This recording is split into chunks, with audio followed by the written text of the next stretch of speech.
नमस्ते, सदावत सलीम, मातृभूमि, जय हिंद। दोस्तों, स्वागत है आप सबका टेक्निकल अर्स में। शुरू करते हैं आज के डिफेंस अपडेट्स को। दोस्तों, भारत की एक कंपनी भारत की पहली एरोस्ट्रक्चर निर्माता के रूप में उभरी है, जो कि सुसाइडल ड्रोन्स को बना रही है। इन्होंने इसमें विंग्स और फ्यूजलार्स को भी बनाया है।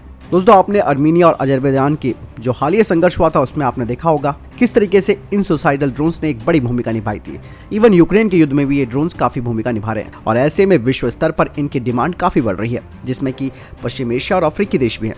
दरअसल दोस्तों, ये कंपनी है लोहिया एरोस्पेस सिस्टम्स, जो कि एक कंपोजिट निर्माण कंपनी है और ये कंपनी विदेशी ओरिजिनल इक्विपमेंट मैन्युफैक्चरर्स को कई प्रकार के लॉइटरिंग म्यूनिशन हथियारों के लिए एरोस्ट्रक्चर और लॉन्च ट्यूब की आपूर्ति कर रही है। लेकिन ये कहा जा रहा है कि ये कंपनी अपनी कानपुर सुविधा में सालाना इस तरीके के लॉइटरिंग म्यूनिशन वाले हथियारों के लिए एरोस्ट्रक्चर बनाकर उन्हें निर्यात कर रही है। बता दें कि इस तरीके के एरोस्ट्रक्चर का मूल्य $5,000 से $10,000 प्रति यूनिट के बीच में होता है और इससे पहले लोहिया एरोस्पेस ने पहले ही अकेले इस सेगमेंट में करीबन 100 करोड़ रुपए यानी कि $13 मिलियन का कारोबार भी कर लिया है। और ये कंपनी कानपुर में एक विश्व स्तरीय सुविधा स्थापित करके सैन्य प्रणालियों के लिए एक कंपोजिट निर्माता के रूप में खुद को मजबूत कर रही है।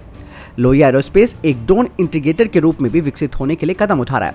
भारतीय वायुसेना और भारतीय नौसेना ने चैफ टेक्नोलॉजी लेने के लिए DRDO के साथ एक करार किया है, जो कि युद्धपोत को किसी भी खतरे के दौरान जहाज रोधी मिसाइलों से बचाता है। भारत अब इस क्षमता को विकसित करने वाला संयुक्त राज्य अमेरिका के बाद दूसरा देश बन चुका है। दोस्तों, भारतीय नौसेना के लिए भी चैफ टेक्नोलॉजी काफी महत्वपूर्ण हो जाती है। ऐसा इसीलिए क्योंकि हाल ही में जैसे कि आपने देखा कि रूसी मिसाइल क्रूजर मोस्कोवा डूब गया, जिसका अध्ययन अब भारतीय नौसेना कर रही है और उन वजहों पर काम कर रही है जिस वजह से ये डूबा था। इसीलिए भारतीय नौसेना ये चाह रही है कि आने वाले समय में हम अपने युद्धपोतों को चीन की DF-21 जैसी एंटी शिप बैलिस्टिक मिसाइल से कैसे बचाएं। आसान शब्दों में अगर कहा जाए तो चैफ एक महत्वपूर्ण रक्षा तकनीक होती है, जिसका इस्तेमाल युद्ध के दौरान दुश्मन के रडार गाइडेड मिसाइल से लड़ाकू विमानों या फिर नौसैनिक जहाजों की रक्षा करने के लिए किया जाता है।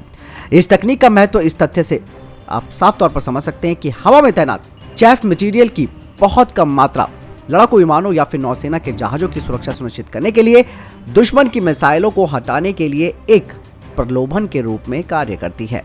दोस्तों, DRDO ने एडवांस चैफ टेक्नोलॉजी डेवलप की है, जो कि हमारी नौसेना के जहाज और हमारी वायुसेना के जहाजों को आज के युग के दोस्तों भारत सरकार ने भारत चीन, भारत पाकिस्तान और भारत म्यांमार सीमा क्षेत्र में पड़ने वाले क्षेत्रों में 31,000 करोड़ रुपए से अधिक की अनुमानित लागत के साथ 64 रणनीतिक सड़कों के निर्माण का प्रस्ताव दिया है, जिनकी कुल लंबाई 3,508 किलोमीटर और इसमें करीबन 103 पुल भी हैं। लगभग 3/4 सड़कें और सभी प्रस्तावित पुल भारत चीन सीमा के करीबी इलाके में बनाए जाएंगे। सूत्रों ने कहा कि इस प्रस्ताव को जल्द ही कैबिनेट कमेटी ऑन सिक्योरिटी के पास मंजूरी के लिए रखा जाएगा। अधिकारियों ने कहा कि रणनीतिक सड़कें, जिन्हें इंडिया 75 स्ट्रेटेजिक रोड पैकेज के लिए पहचाना गया है, वे पड़ोसी देशों की तुलना में सीमा के साथ रोड हेड डिफरेंशियल गैपों को कम करने में मदद करेंगे। साथ ही ये कहा जा रहा है कि पूरे निवेश का लगभग 78% भारत चीन क्षेत्रों में बनने वाली परियोजनाओं में किया जाएगा, जबकि भारत पाकिस्तान सीमा क्षेत्र में प्रस्तावित सड़कों में कुल निवेश 14% तक किया जाएगा। ब्रिटेन के प्रधानमंत्री बोरिस जॉनसन भारत के दौरे पर हैं और इस दौरान उन्होंने आर्थिक और रक्षा संबंधों के विस्तार पर बातचीत की है। साथ ही ब्रिटिश प्रधानमंत्री रूसी निर्भरता से भारत को दूर करने के लिए भी काम कर रहे हैं। जॉनसन ने कहा कि ब्रिटेन भारत को ओपन जनरल एक्सपोर्ट लाइसेंस जारी करेगा, जिससे कि रक्षा खरीद के लिए डिलीवरी का समय कम लगेगा। इसके अलावा जॉनसन ने सॉफ्टवेयर इंजीनियरिंग और आर्टिफिशियल इंटेलिजेंस से लेकर स्वास्थ्य क्षेत्रों में नए निवेश की घोषणा की। ब्रिटिश उच्चायोग ने कहा कि नए खतरों को देखते हुए हम भूमि, समुद्र, वायु, अंतरिक्ष और साइबर में अगली पीढ़ी के रक्षा और सुरक्षा सहयोग को लेकर भी एक साथ काम कर रहे हैं। इसके अलावा प्रधानमंत्री नरेंद्र मोदी ने भी इस दौरान कहा कि दोनों देशों की टीमें मुक्त व्यापार समझौते पर काम कर रही है। बातचीत अच्छी तरह से आगे बढ़ रही है। दोस्तों, एक चीज आप यहाँ पर जान लीजिए कि ब्रिटेन का साफ तौर पर कहना है कि रूस से भारत की निर्भरता को कम करना है, इसीलिए हम हर तरीके से भारत का सपोर्ट करेंगे। इसके लिए उन्होंने खास तौर पर एक बात कही है, जो कि जनरल एक्सपोर्ट लाइसेंस है, यानी कि इसके जरिए भारत और ब्रिटेन के बीच में जो रक्षा खरीद होगी उसमें कम वक्त लगेगा। लेकिन दोस्तों, ये जो लाडला जॉनसन है, इसको शायद ये बात पता होनी चाहिए कि भारत सब जानता है किस तरीके से इन लोगों ने हमें गुलाम बनाकर रखा हुआ था, लेकिन गुलामी के दिन अब इनके आने वाले हैं। इसीलिए हम क्यों छोड़े रशिया का साथ, जिसने हर वक्त हमारा साथ दिया है। अमेरिका और ब्रिटेन तो चाहते ही हैं कि भारत रूस से दूरियां बना ले, लेकिन ऐसा भारत नहीं होने देगा। हमें आज भी मालूम है कि हमारे कितने क्रांतिकारी इनकी वजह से भेंट चढ़ गए थे। साथ ही ये वही इंग्लैंड है, ये वही यूके है, ये वही ब्रिटेन है जिसने भारत को बांटा और बंटवारा करके आज ये भारत के साथ खड़ा होने का फैसला कर रहा है। भारत भी अब सब समझता है, हमें जो चीज़ की ज़रूरत होगी उसके लिए हम ब्रिटेन को अच्छी तरीके से निचोड़ सकते हैं। जिस चीज़ की ज़रूरत नहीं होगी उसको हम, कहते हैं ना गाना, हर फिक्र को धुएं में उड़ाता चला गया, सेम ऐसे ही होगा। आपको क्या लगता है? कमेंट सेक्शन में लिखकर जरूर बताएं।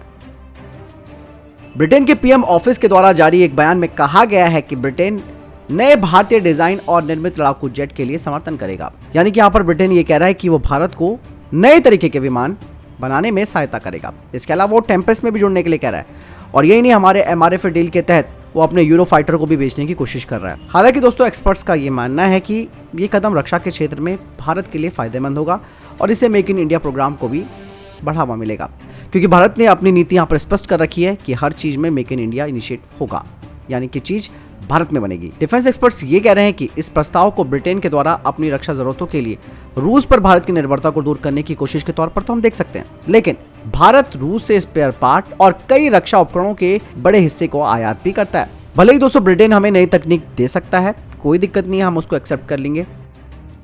दोस्तों, जियोपॉलिटिक्स में आप एक चीज साफ तौर पर देख सकते हैं, हालांकि कोई किसी का नहीं होता, लेकिन जो भी देश दिखता है वो बिकता भी है। ऐसे में भारत विश्व में एक अलग पहचान बनाकर रखा हुआ है, और यही वजह है कि अमेरिका के बाद ब्रिटेन भी भारत को काफी प्रलोभन दे रहा है। लेकिन दोस्तों, फिर अमेरिका की तरफ से ये बात कही जा रही है कि यूक्रेन से युद्ध के बाद भारत का सबसे विश्वसनीय साझेदार अब रूस नहीं बल्कि अमेरिका हो गया है। यानी कि दोस्तों, आप समझ रहे हैं दोस्तों किस तरीके से ये हमको बटरिंग कर रहा है, समझ गए होंगे आप। भारत ने तो अभी यूक्रेन के बारे में दोस्तों कुछ बोला ही नहीं है, तो ऐसे में अपनी तरफ से ही अमेरिका कह रहा है कि विश्वसनीय साझेदार रशिया नहीं बल्कि अमेरिका है। बता दें कि बाइडेन प्रशासन के इस अधिकारी ने कहा कि अमेरिका भारत की रक्षा और राष्ट्रीय सुरक्षा की जरूरतों को पूरा करने के लिए अतिरिक्त कदम उठाने के लिए भी तैयार है। अमेरिकी विदेश विभाग के काउंसलर डेरिक चॉलेट ने कहा कि रूस अपने ही सैन्य उपकरणों को बड़े पैमाने पर ध्वस्त करता जा रहा है, इसीलिए उसे पहले अपनी ही सैन्य जरूरतों को पूरा करना होगा।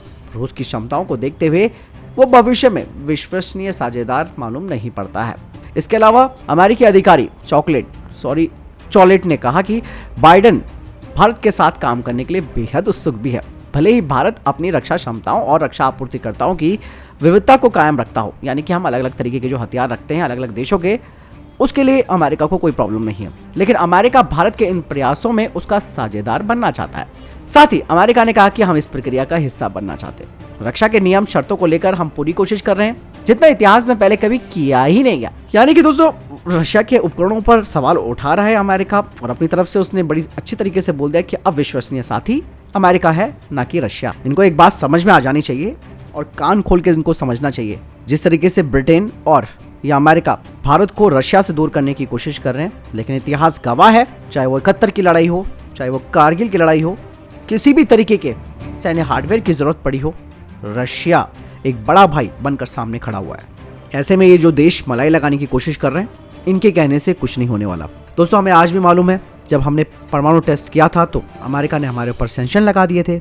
उसके बाद कारगिल की लड़ाई हुई, इन्होंने हमें GPS देने से मना कर दिया। तो रहने दो, बोलने दो दोस्तों, चलता है, बोलने में क्या जाता है। भारत रशिया से अपनी दोस्ती नहीं तोड़ेगा, भले ही हम हथियारों के क्षेत्र में आत्मनिर्भर ही क्यों ना हो जाए।